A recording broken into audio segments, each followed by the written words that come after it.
All right, GM, everyone. Welcome to today's Spaces. I'm Pete Humiston. I'm the CMO here at DeFi Development Corp. Thanks for joining us today. Today's discussion is going to be our March business recap. We're also going to be diving into our latest shareholder letter that we put out last month. A whole bunch of good stuff in there. We're going to dig in deeper into how we're thinking about the business, the market, and where we're headed from here. Joining me today is none other than Parker White, CIO and COO. We've got Joseph Onorati, CEO, and DK, COO at DeFi Development Corp. As always, for those of you in the audience, if you do have questions, feel free to drop them under the pinned tweet on a profile, and we'll go through and try and answer as many of questions as possible towards the end of this Spaces. Also, just quick reminder here, today's discussions may include forward-looking statements. These involve risks and uncertainties that could cause actual results to differ materially. Please refer to our SEC filings for more details. We undertake no obligation to update these statements except as required by law. With that said, we can get right into it. Guys, GM, how's it going? Going great. Fantastic. GM. Cool. Although I'm a bit more of a Ford guy myself. Say that again? I said, although I'm a bit more of a Ford guy myself. Yeah. No, I get it. No comment. Before going into some of these questions, guys, just I guess maybe it'd be helpful to give a quick overview of what went down last month. Certainly a slower month across crypto. But we, continue to push forward as we have. We ended the month with 2.2 million SOL, a little bit higher than the prior month, representing $185 million in notional value. SPS actually grew from 0.0743 to 0.0754. DFDV SOL supply grew 30%, which came off the back of Jupe Lend, increasing the cap on the DFDV SOL and SOL loop, $30 million. We published what I think is an awesome piece, one of many, and more to come. Research piece entitled "Every Agent Needs a SOL: Sizing the Opportunity for Agentic Finance on Solana." We'll get into that, of course, in the Spaces. And then we also just continue to push forward on various different integrations and partnerships. I think we published some pretty good original content as well. Everything relating to navigating Solflare wallet to talking a little bit more about our most recent investment into Apyx. With that said, for those of you who want to learn more after the Spaces too, because we'll kind of be digging into some of the topics here, feel free to head on over to our blog. We just published our March 2026 recap this morning as well. It covers a number of things in detail, including all relevant links if you want to dig into some of the content that we put out there. So guys, let's just shift right into it. March 2026, like I mentioned a second ago, SPS expanded. What were the drivers behind that? It's a good question. A couple things, pretty simple. We've got staking and our general organic yield. So that, is going to just grow our SOL per share every day, every month, every quarter, kind of passively. And then on top of that, we did do some buybacks. And we bought back at a discount to NAV. So that also grew SPS. We did have to, sell some of our SOL yield for Apyx and to fund the buybacks. So that's why if you, calculate it, it doesn't exactly kind of track out. But, all in all, decent little growth for SPS.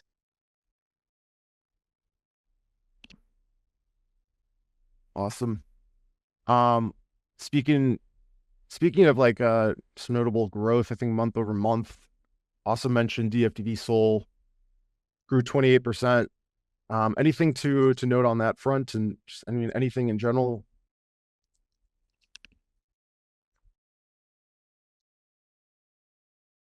Joseph, you want to take that one?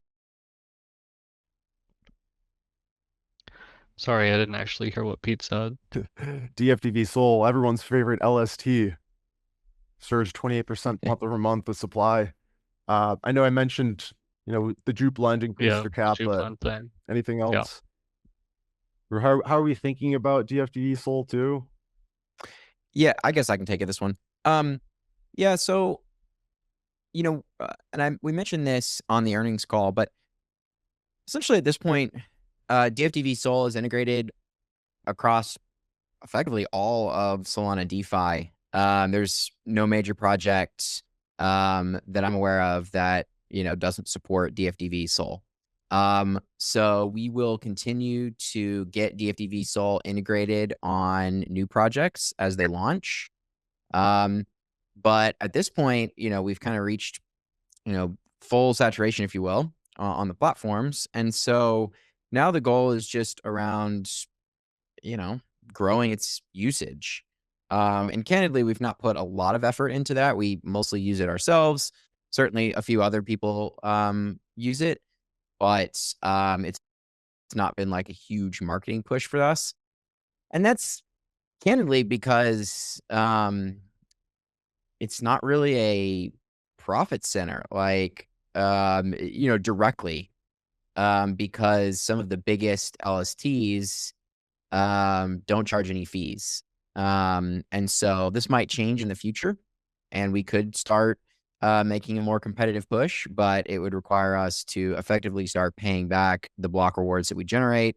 So it's not been a huge, I'd say, focus of ours beyond the integration throughout the the ecosystem. The DFDV Sol world domination has kind of been completed in some ways, but we'll never pass up the opportunity to expand elsewhere wherever it might be possible in the future. Yeah, look, we know how to launch tokens on Ethereum now. So maybe if the Ethereum maxis want to start buying Sol, we should make DFDV Sol available on Ethereum. I don't know. Yeah, you got a point. You got a point. But not everything can take place on Ethereum in the same way it can on Solana, which brings me to actually my next point. And this is for DK, the Chief Strategy Officer here at DeFi Development Corp. DK, you put out this awesome piece, Every Agent Needs a Soul. You want to quickly just give us a quick rundown of like what that piece is all about, what this means for Solana. Is it true Solana is going to dominate agentic AI on chain? I feel like I need to give a one-liner here, like Joseph did on our earnings call, which is it is true. Next question.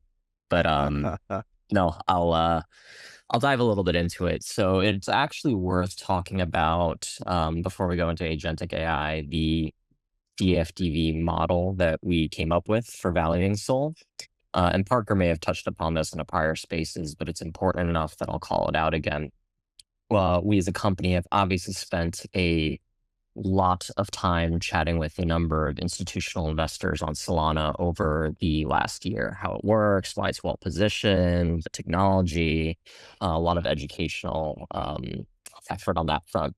But one of the big hangups is actually figuring out how to value Sol itself. And that sounds trivial, but it's a really complicated issue, frankly, because most of the folks who are assessing, say, the value of DFDV common equity obviously need to get behind Sol as an asset worth owning. And many of the traditional valuation methodologies that exist don't really apply well to Solana. So for example, there are, I'm going to say DCF analogous models out there that are used, to try to value Sol similar to how you would value, a public equity. But logically, there are a few flaws with that. For starters, token holders of an L1 don't have contractual claims on the cash flows of the network. I say cash flows in quotation marks, right? There are other debatable elements related to things like weighted average cost of capital and terminal value, which are key elements to a DCF. And of course, Sol is a commodity, not a security, right? So you're trying to apply a framework that's built for companies with management teams that allocate capital. You're trying to apply that framework to an open protocol where no singular team controls the revenue, no singular team sets margins, no singular team decides how value effectively gets distributed. So we wanted to come up with a new methodology for this.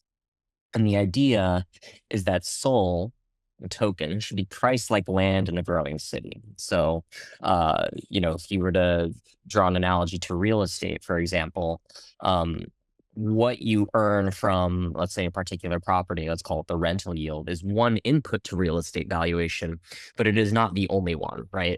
Really, the key determining factor of real estate value is built around scarcity. How many people want or need to own a piece of land, and how little of it is actually up for grabs. So simplistically, what this does is it boils valuing Sol down to two elements. What's your supply and what's your demand? That brings us to the agentic AI piece, because one of the key elements of demand in our model, the DFDV model, is going to be agentic AI. And two arguments you really need to make here to think that agentic AI is going to be a meaningful value driver for Sol. Number one, why would agents transact on chain? And then number two, why would they choose Solana? As far as the first question is concerned, there are a few reasons, but really the first one is that traditional rails, payment rails as they exist, were really made for humans, right?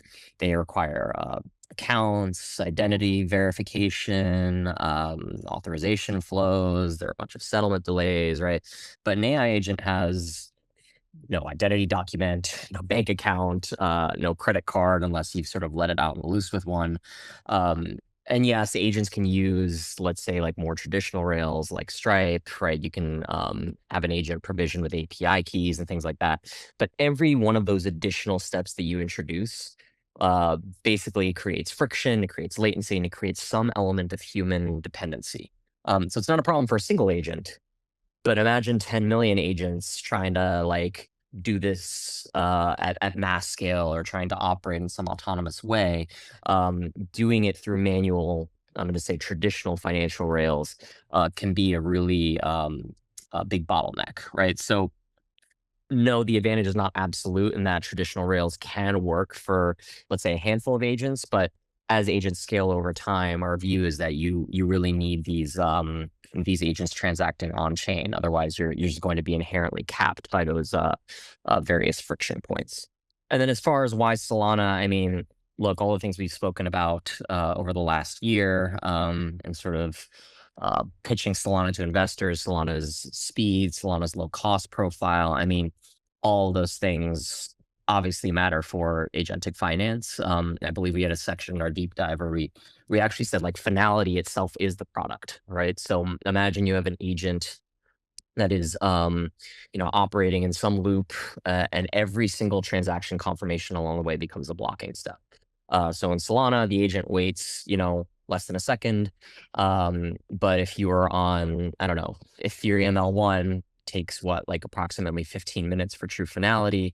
So if you're an agent that is trying to manage a bunch of DeFi positions, or executing some arbitrage, like all of that creates just way too many I'm going to say friction points along the way. So for that reason, I would say Solana is at a considerable advantage. And the stat we highlighted on our earnings interview was something that Vibu had highlighted at DAS, which is, I think, year to date, Solana's certainly north of 50% of X402 volume share. I think it was, somewhere around 65%, and that share often swaps or trades places with base. But the early signs, at least that we're watching, are very positive for the Solana network. So that's a little bit of a long rant, an overview, but I did want to set that context and let people know this is why we're doing this research, because I think this is going to be a key input for folks, and at least initial reception to both the DFDV model as well as the agentic AI piece seem to be pretty positive. And we don't pretend to have all the answers, right? I think a lot of this is meant to get folks just thinking about it, and getting folks to figure out what kind of research or metrics to track over time. Man, and to think he almost just left us with just a one-liner. It would have saved us a lot of time, right? Yeah, but you wouldn't have dropped all the alpha you dropped. So No, again, it's a really good piece, and of course, we also published the month prior Sol in the Digital City, a new way to value L1 tokens, which, as DK said, this agentic piece is an input to it. I would highly recommend both folks who are bullish, perma bullish on Solana like yourselves to check them out. They're on our blog.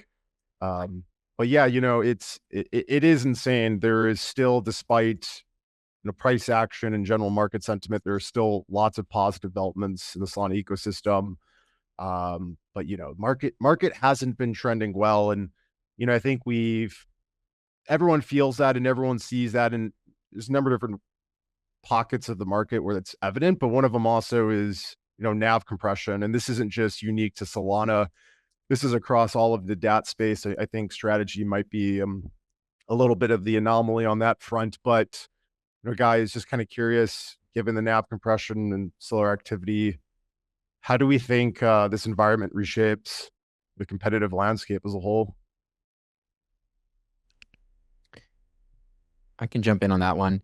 But real quick on DK's, the agentic AI piece, I think the best way to kind of see for yourself, and this is just my personal experience, playing with my own OpenClaw, is, just telling it, hey, create a Soulflare wallet, and it just goes and does it. And then I can just send it some coins, and then it can do all these things on chain for me. So like just directly trying it out, I was like, ooh, this was a lot nicer than like trying to go like, I personally don't have a Stripe account. So like I got to go create a Stripe account, set that up, and then, try to provision an API key or give it access. And then it has like full credit card access. I mean, it's like, it's a lot more friction even setting up a Stripe account. And so I think, just kind of firsthand experience there, it's just a lot easier to have the AI, my OpenClaw just pay with stables on Solana than it is like trying to figure out some secure way of giving it a credit card. Yeah, I could just give it my credit card. I guess that would work. But then, it's like giving your 2-year-old your credit card. You just like kind of don't know what it's going to do, right? Well, I don't know, maybe not 2-year-old, but 7-year-old. So that's that. On the, how the space is going to reshape, and would of course love to hear Joseph and DK's thoughts as well. I think you're going to see a bit of a separation. I think too many DATs were launched this past summer, and too many DATs on, all the assets, but then also lots of DATs were launched on assets that probably shouldn't have a DAT. And so I think what you're going to see is some of these pivot away, maybe, bifurcate or like change their narrative, whatever. But I think ultimately what you're going to see is, let's call it 2 major DATs emerge, at least in the US, on the top 3 assets. So Bitcoin, ETH, and Sol. And then maybe one on like a couple other assets, tough to say, but I think you're going to see some, you may not see acquisitions and actual consolidation, but I think there's going to be a narrative in the market that like, hey, DFDV is the top or one of the top 2 sold DATs. And, people kind of stopped talking about like, oh, well, there's 7 sold DATs, how do you differentiate? Like I think that those types of questions are going to subside, and it's more going to be like, how do you continue to grow your Sol stack, and how do you continue to be the best possible Sol DAT you can be? Because, there's only 1 or 2 like real viable ones effectively. So that's kind of how I think the competitive landscape is going to shape out. What are the defining factors? I do think kind of the space championing, if you will, the marketing, but like the support of the ecosystem is really important. So what a DAT does to champion the ecosystem. So, Saylor is an excellent evangelist for Bitcoin. And so I think that's why MicroStrategy is such a solid, Bitcoin DAT, because they've been such a great champion for so long. So I think, DATs that do that for their respective asset will emerge as a winner. I think leverage is a really important component. So not just how much leverage, but the type of leverage and the cost of said leverage. And then I do think organic yield is also an important piece as well, and like how integrated you are into the ecosystem. I do think it's a bit of a secondary point, but I think, if you can generate a couple hundred extra basis points of gross yield, like I think people like it. So those are my thoughts, but would love to hear from Joseph and DK. Yeah, I'm curious what DK has to say. But yeah, I agreed with, pretty much everything he said. Earlier on in your discussion there, you'd said that, or I think you said one of the things to believe is a bunch of there's like 200 DATs now. A bunch of the DATs that had become DATs in the last year are trying to distance themselves. So I think a bunch of them are just going to move out of the space, right? Move to, say, RWA tokenization, or maybe even pivot back to what the legacy business was if they came into existence via change of control.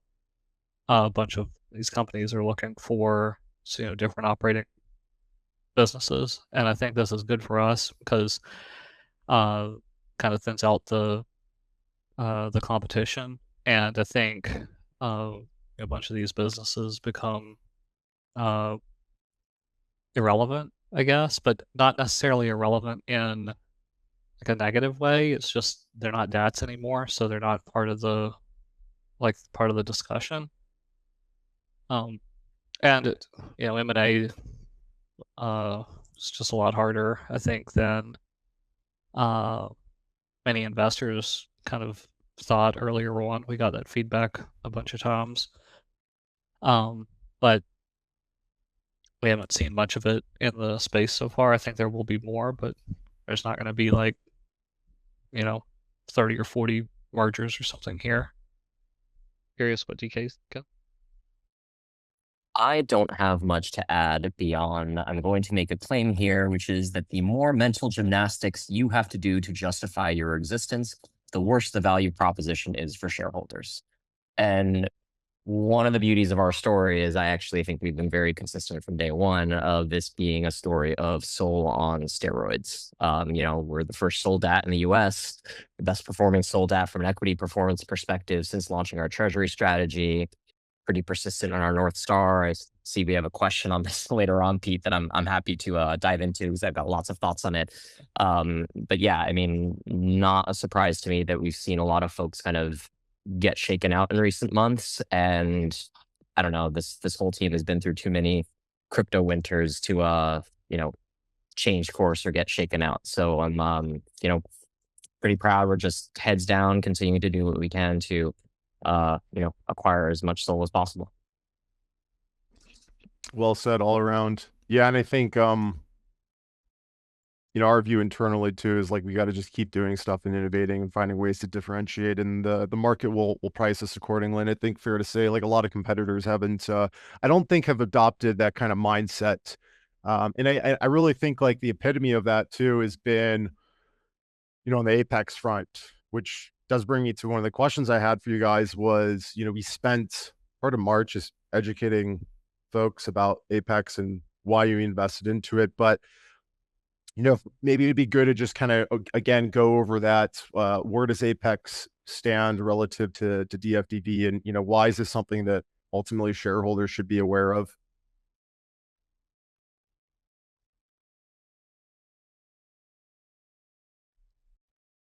DK, are you interested in kicking that one off? Yeah, I'm happy to chat a little bit on it. Look, one of the key ways that I think we have separated ourselves from what I call a simple copy paste of the MSTR model is our commitment to trying to figure out other ways to generate SOL growth and SOL per share growth over time, right?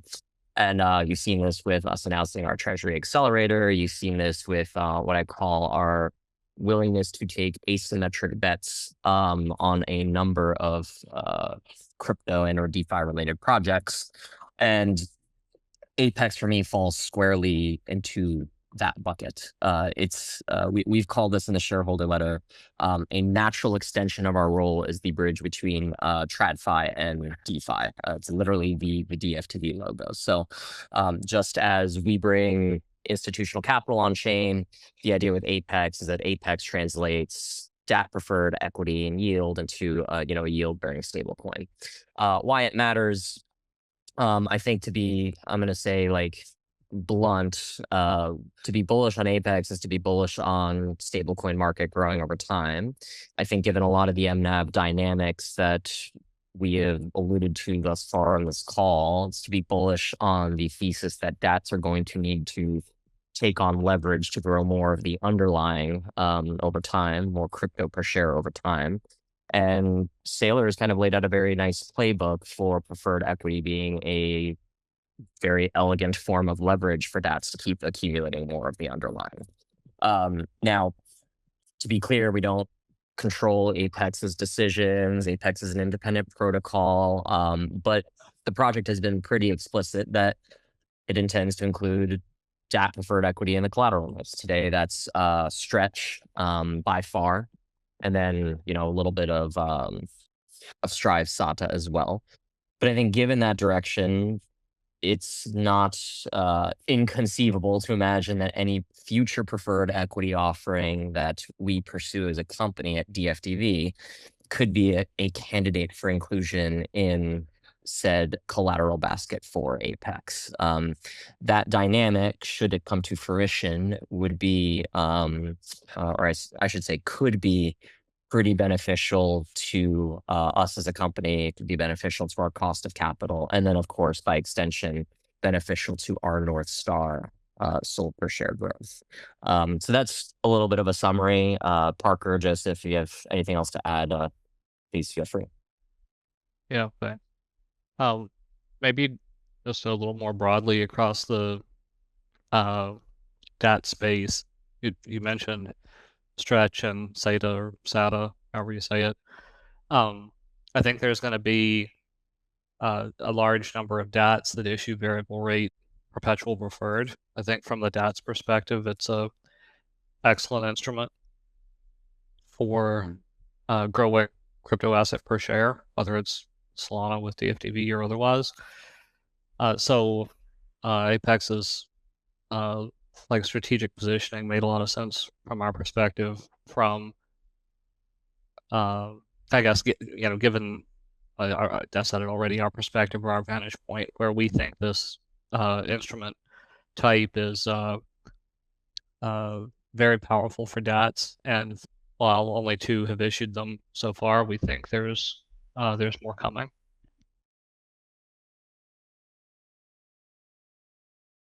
Awesome. Thanks, guys. Yeah, I'm super excited about what's coming forward with Apyx and how it'll ultimately feed back into DFDV. I think it's one of these parts that is like not really well understood and not quite yet appreciated, which is fine. I think with time that'll really change, but oh yeah, I'll just shut up there. The best is yet to come on that front. Guys, and then just to round out March, looking to April and beyond, are there any focuses that we have internally, or maybe there's something too on like the Treasury Accelerator front that we want to highlight, perhaps? Sure, I could jump in on that one. So been making some good progress on Treasury Accelerator. We've got DFDV UK, ticker symbol there is DFDV, making progress. The FCA, the regulators are pretty slow moving. So you can, I guess the Brits aren't necessarily known for their speed, at least these days. So that's something where, just working our way through. They're very diligent and crossing all the T's, dotting all the I's. And so, we're making good progress there, but hopefully soon. And then we may have another announcement here pretty soon. I'm excited about another country. So I won't spill the tea too much, although you guys know which ones we've been focused on. So it's been a long journey getting one of these companies across the line, but yeah, we're continuing to, we said we're going to do it, and so we're continuing to make progress on doing what we said we're going to do. So we'll keep you guys updated, but definitely stay tuned. TLDR notifications on for DeFi Development Corp's Twitter. That's right. We'll leave it at that.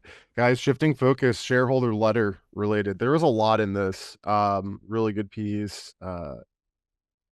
It's kind of crazy too. We're coming up on a year for DeFi Development Corp. Between I think the shareholder letter and we're about to take a 1-year victory lap. Maybe it'd be good to just take a giant step back and kind of reevaluate things and throw out the question of why does SPS matter? This is a metric that we came up with. Obviously it's inspired by strategy. But it'd be good to maybe quickly hit on what's the closest analog to TradFi and why is this, just remind folks, why is this our North Star here? Yeah, I will, I'll jump in on this one, Pete. So, SPS growth doesn't just matter. In some ways, it might be the only thing that matters. Let's talk about why. A DAT's value add is inherently tied to its ability to generate an ROI above and beyond the underlying asset that it holds. And there are several ways that we can do this, but simplistically, the best way is to accumulate more of the asset itself. But for shareholders who actually capture the upside associated with this, I'll call it outsized rate of accumulation, the rate of asset accumulation needs to exceed the rate of common share dilution. So this is what strategy calls BTC yield. We call this SOL per share growth. You can call it total SOL yield, organic and inorganic, whatever.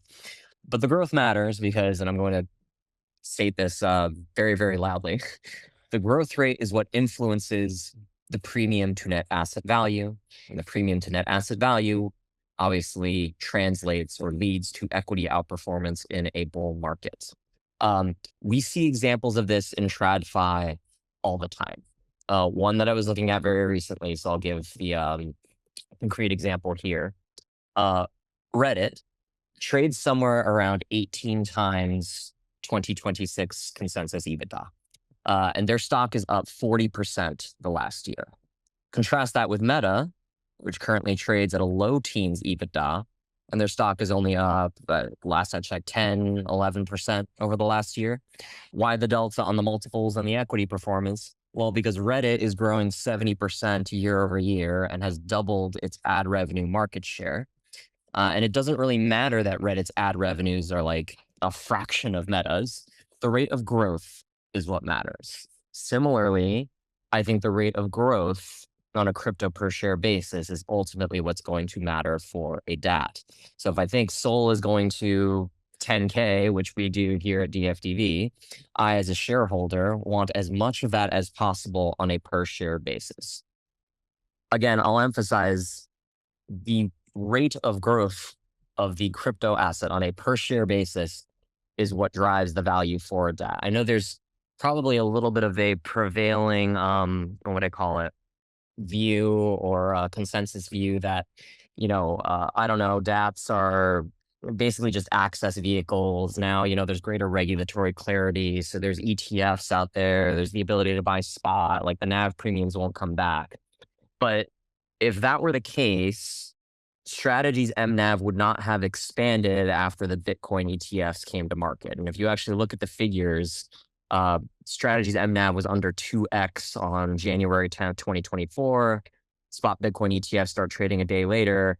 and strategies MNAV actually expands and goes all the way up to like 3 or 4x over the span of that year, right? So there's clearly something else going on there that isn't just I'm going to say access to the underlying that matters for NAV premium and for DAT outperformance. And we continue to believe that it's inherently tied to the rate of growth. So that's my summary on why SOL per share growth matters and why that'll continue to be our our North Star. Geez, flip that. That was great. Yeah, who wants to Fantastic. follow that? Who wants? I think we're at time. Gotta go, boys. Yeah, that was great. Great overview. A lot was covered in the shareholder letter, like I've said a million times. But between that and now, we are a year in. How do we want investors to evaluate the performance of DATs going forward? Like maybe, I don't know, DK, if this is a good follow-up, but like what is our view? Well, I want to interject something, and you reminded me. I should have had a calendar or something for this. Today is one day after, our birthday was yesterday, for DFDV. So if you kind of looked at it as a day of the week, the Monday at this exact time a year ago was when we first announced, and when the first non-Bitcoin treasury vehicle was launched. And I think like the third treasury vehicle anywhere was like MicroStrategy, Semler, and then us. So pretty cool seeing the progress that we've made in 366 days, I guess. In terms of evaluating going forward, I do think ultimately everything flows into SPS. And I'm going to just say a lot of the same things that DK has already said, but that should be just like with another company. It all flows back to, say, earnings growth or earnings. I think it ultimately all flows back to SPS growth. And you can look at things like size. You could look at things like leverage. You could look at all these other metrics. And those are all basically indicators of potential future SPS growth.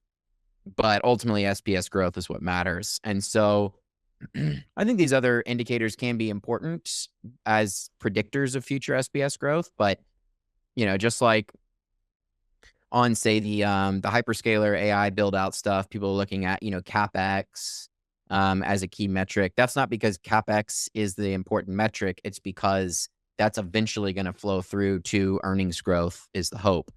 And so there may be some metrics that people focus more on in different environments. Maybe it's leverage, maybe it's SOL balance, maybe it's, your cost structure. Maybe in a bear market, they focus on that. But ultimately, that all still goes back to SPS growth. And SPS growth is this great kind of all-weather metric that you can look at bull markets, bear markets, sideways markets, and you can also compare cross asset. So you can look at SPS growth, Ether per share growth, which I guess is EPS growth, funny enough, Bitcoin per share growth. Like you can compare us to MicroStrategy with that if you want. So it's a great kind of single condensed metric that I think people should look at. But, there's some other secondary metrics that you could look at in different environments that, could be predictors of future SPS growth as well. Yeah, I'll hit on some of the, call it, secondary metrics. I mean, look, Parker's right. The SOL per share growth is what matters. We have a relentless obsession with SOL per share growth. But I think one of the secondary things to look at is what I would call the oscillation of leverage throughout the market cycle. Because, of course, leverage and intelligent leverage is a very key tool in a bear market, and we want to maintain it. I call this like the coiling of the spring, if you will, so that when the bull market returns, you're flying at the fastest rate possible. And in the bull, we expect to equitize some of this like coiled spring while we're on that trajectory and as NAV premiums return. But the promise of SOL on steroids is to make sure we don't delever in the bear, and then, of course, drive as much attention and volume and equity equity value in the bull as Sol starts ripping. So hopefully that gives investors a little bit of a taste of the philosophy we have, if you will, on making sure that SPS growth is going to be above, I'm going to say, market rates going into the next bull. Yeah, I like that coiled spring analogy, and that's exactly what we want to create operationally. So it's not just having a healthy amount of leverage and not delevering at the bottom, so to speak. But it's also building out the I would say the marketing and awareness leverage. And so I think Saylor did an excellent job of this in the last bear market, where he was on every single podcast. He was writing all these pieces. He was building his Twitter following. He was doing all these things so that everyone had kind of heard the story. They heard of Michael Saylor through the last bear market. And then when things started moving, everyone was immediately able to hop on the train because they already knew the story. They already knew who he was. He'd already built that trust. People were effectively just waiting for price to confirm everything else. And for most investors, price is what confirms everything. And that's why most investors, like to buy things that are going up. And so,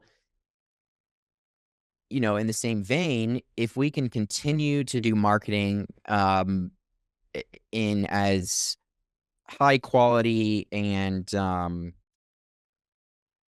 high quality as possible, in a high quality as possible manner, that such that we can build the understanding of what our business is about, why SPS growth is important, why intelligent leverage makes sense, why Solana is, we believe, the leading candidate for crypto asset growth, all these things.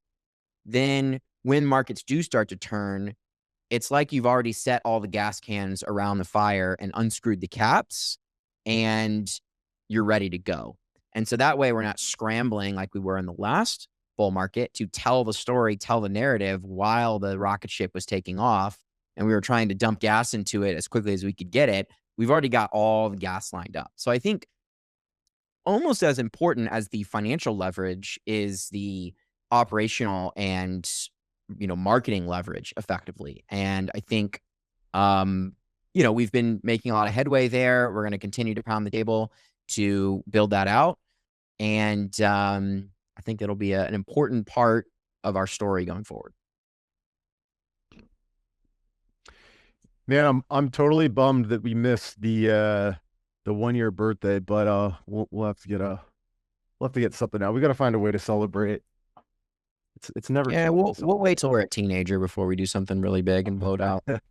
Maybe we can give DFDV its own car or something. Yeah, good idea. Talking about, speaking of rather DFD being a year old, we did a lot on the capital markets front. And the letter did a pretty good job of highlighting that between the converts, the pipes we did, our ELOC. I guess just broadly speaking, guys, how should the investors be thinking about these tools relative to SPS growth? And maybe is there anything that we've learned? I mean, I know we have, but I'm curious to hear what you guys think stands out in terms of learning lessons with some of these sources of capital. Joseph, what you got?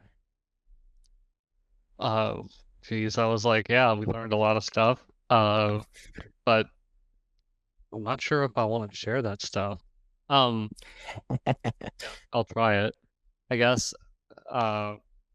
we have how do I put this?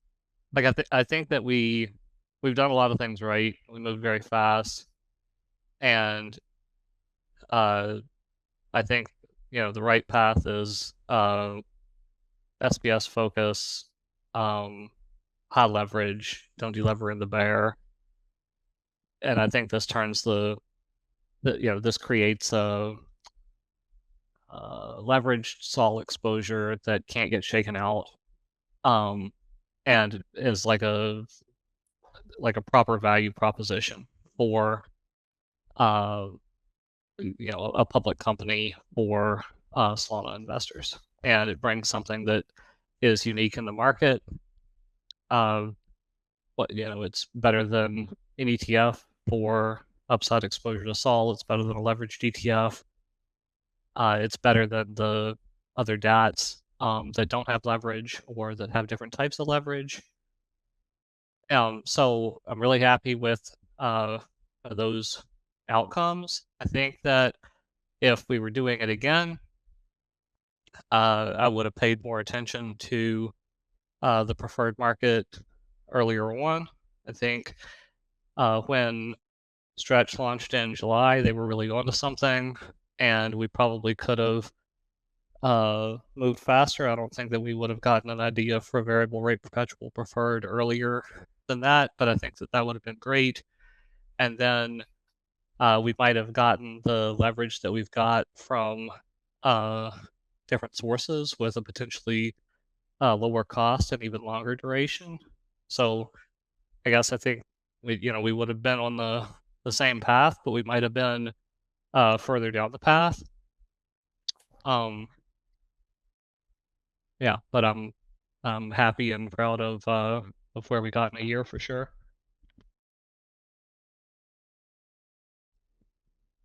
All right, thanks for taking a stab at that. Guys, we just have a few more. I know we've got under 10 minutes to get through some of these last ones. So yeah, just real quick. One of the other things in the shareholder letter that we reiterated was a long-term vision of 1 SOL per share by 2028. Any kind of thoughts on what needs to go right for us to hit that? I'll take a first stab at that one. So in the letter, we made this pretty explicit that you obviously need an improving crypto environment heading into next year and the year after, right? Obviously, if we were in some unprecedented, prolonged bear market over the next 2 years where Sol is kind of range bound, it's low vol, it's not breaking out, that wouldn't be a fantastic setup for the DAT flywheel really returning. Obviously, we don't view that to be the case. It's certainly not even our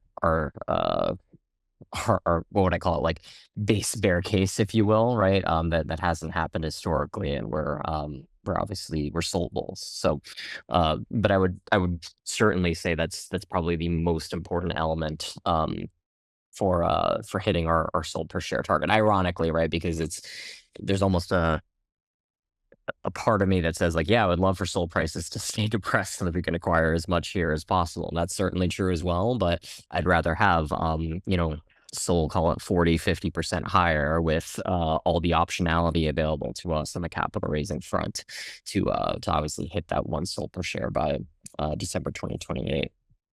I think the other element too is a little bit of this, I'm not going to call it consolidation because I don't think it's just consolidation, but like a shaking out of the, broader DApp market for all the reasons that we mentioned before, whether it's teams either pivoting because they get impatient or they lose conviction in the underlying, right? But,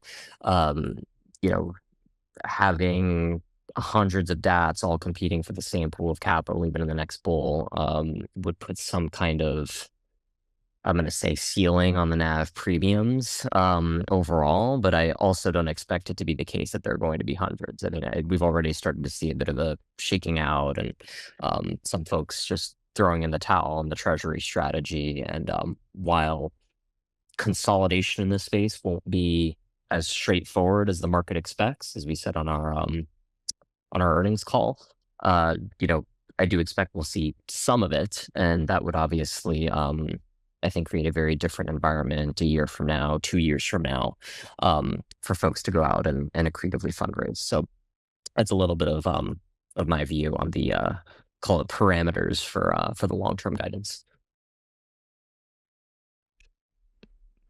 And then, just broadly speaking, to the DAT vertical, how do we see things kind of evolving, over the next 3 to 5 years? We kind of hit on this in some ways during today's spaces, but we'd love to hear everyone's kind of thoughts on that front. Yeah, I think maybe expanding on what I said earlier, I kind of talked about the maybe shorter term competitive environment, but I think the role that DATs are going to play in the major ecosystems that they occupy, I think is going to change. I mean, it's a natural evolution. You're seeing it already. But that role is going to be of not only a key marketing champion for the asset outside of the ecosystem, right? So Saylor telling all the hedge funds, DFDV telling all the hedge funds and the institutional investors about why, Bitcoin or Solana is important, but also as a key ecosystem participant or driver. And I'm not fully explaining myself well, but effectively as a key voice in the developmental direction of the ecosystem, right? So I'll comment on the Bitcoin side because that's a very heated topic on the quantum stuff. But MicroStrategy has a very large voice, and you're probably not going to see, for example, BlackRock step in to have an opinion on the quantum bips and the migrations there, and whether Satoshi's coin should be burned or or some of these other topics, maybe until like the very end when it's like about to materially impact things. But I think generally, say a BlackRock's going to kind of take a step back. The exchanges, may get involved in these conversations, but they support a whole bunch of different assets. And so they also tend to take a bit more of a wait and see approach. I know Coinbase got involved in the block wars with Bitcoin Cash way back in the day. But, so from an institutional championing perspective, I think MicroStrategy has one of the strongest voices as such a large holder. Now, pivoting the conversation to the Solana side, yes, there's a Solana Foundation. They've got, a pretty outsized, strong voice, but their stated goal has been to fade over time. And there will be, there needs to be others that kind of pick up the standard. And I think naturally it would make sense for DFDV to be one of the top 2 or 3 holders of Solana on the planet. And if that's the case, then we should have a pretty active role in driving the ecosystem forward. And that's on a technical front, but that's also on some of these more like, I don't know, philosophical debates, if you will. So there can be pure technical, like, hey, we should, implement this upgrade that reduces latency, or it, increases bandwidth, right? But there's other things that, changes that are maybe a little more philosophical, changes around, maybe how difficult it is to run a validator, or the cost to run a validator, or what monetary policy should look like, so on. And so we should be a voice in those conversations. And I think in general, DAT should be a voice in those conversations for their respective ecosystems. And so I think you're going to see more of that over time. And I think it's a good, healthy thing for the ecosystem. So yeah, I don't know. That's maybe it's a hot take, but that's a prognostication that I have.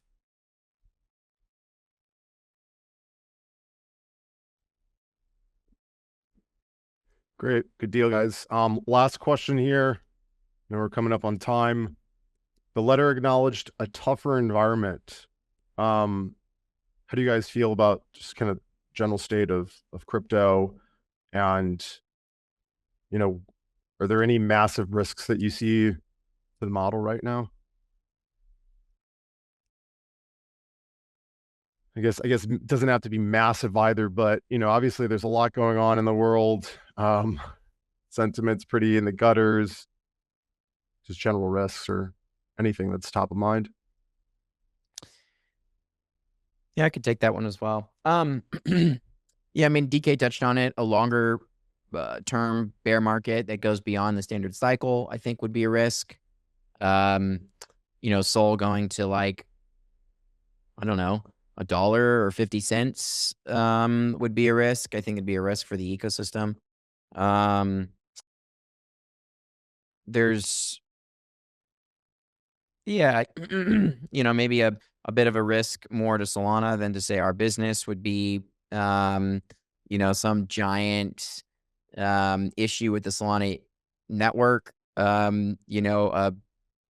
Let's call it a week-long outage or some, massive bug is discovered. I'm just kind of like rattling off random risks at this point. But I mean, look, we're in crypto, so certainly things are not without risks. But, we've planned for a bear market. We planned for a bear market from the beginning. And, a pullback into the 60s range, 50s range, 40 range is not, certainly not out of the question, and something that we plan for and prepare for. So yeah, I mean, the risks are always there, of course, but I think we've done a good job to so far mitigate them, and we'll continue to be diligent about all areas of risk. Certainly we are taking a look at the way we hold coins on chain post drift, and taking another look at how we evaluate platforms that we hold assets on. So, you could say that's a risk, and, we take that very seriously. But yeah, nothing I see as, existential that's like highly likely, if that's, a question.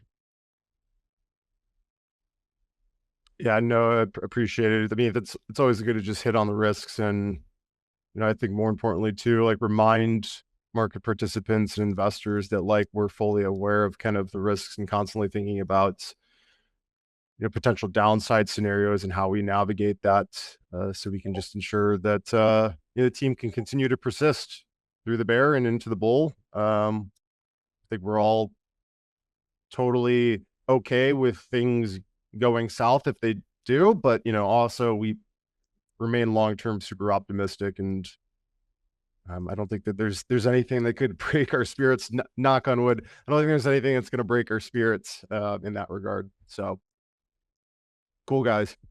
Well, I think we're over time here. Thanks, Parker, Joseph, DK, for coming in. Thanks, everyone in the audience, for sending in your questions. As always, comments, questions, concerns, be sure to reach out to us. We appreciate any and all feedback, and we'll catch you all on the next one. In service to SOL per share growth, this is Pete and team signing out. Take care, everyone. See y'all. Thank you.